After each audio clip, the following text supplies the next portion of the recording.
It's so unfortunate. Yeah, you know, Sali, and another point I'd like to make is that the authorities had said that only fans who had the pass to enter the stadium will be allowed. And right now, we just heard someone who said looking that at these screens. Now look at this. And they were not. Tell me this. This is from in front of the stadium. This is the huge road that is there in front of the stadium. Yeah. It is not people who are inside of the stadium who are getting lathi charged in this manner. Absolutely. It is. And to expect only those fans with tickets to turn up for an event like this, which obviously every Bengaluru fan, every RCB fan wants to, have a piece of the action, wants to catch a glimpse of their beloved team.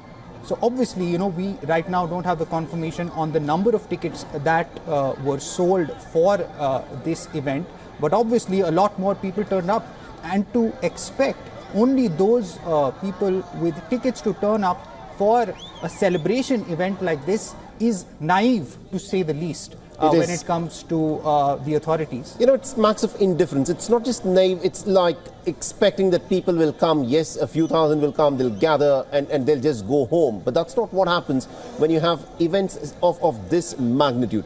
The fact that DK Shivkumar turns around and says that we had deployed about 5,000 people for the safety and security of Bengaluru city for the night on the night of New Year's Eve. In 2024, there were more than 10,000 police personnel who had been deployed.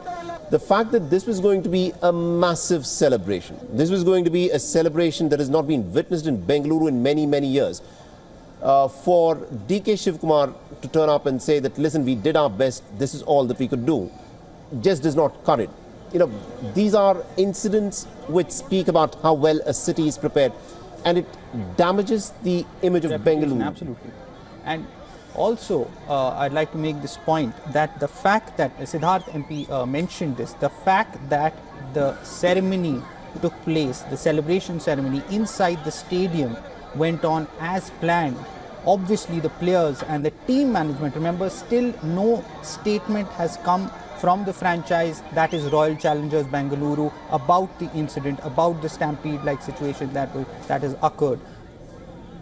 So, Siddharth, the scenes still, it's baffling really to think about it that RCB, the franchise, decided to go ahead with the celebration inside the stadium when obviously there have been confirmed reports of multiple people who have been killed.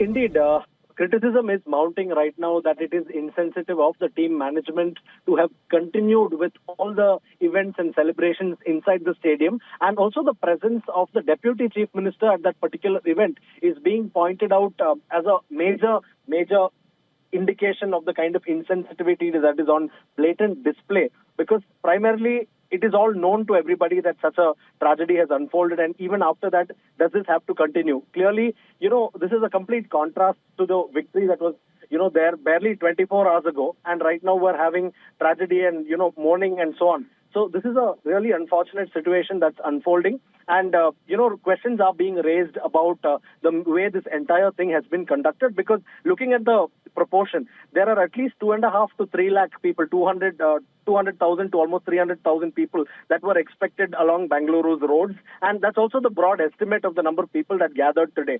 And the number of police personnel deployed for this kind of crowd is just about 5,000. So this shows a huge disproportionality in the way things have been handled. And certainly this is a lapse. There are also former police officials and former director generals of police pointing out that clearly this is a lapse on the part of the authorities, because the government was at the forefront of celebrating this. See, had the government wanted to felicitate the team, they could have done so in private. They could have done so in a manner that it does not affect anybody in public domain. They could have done this in a sort of private ceremony. They could have done this within closed confines.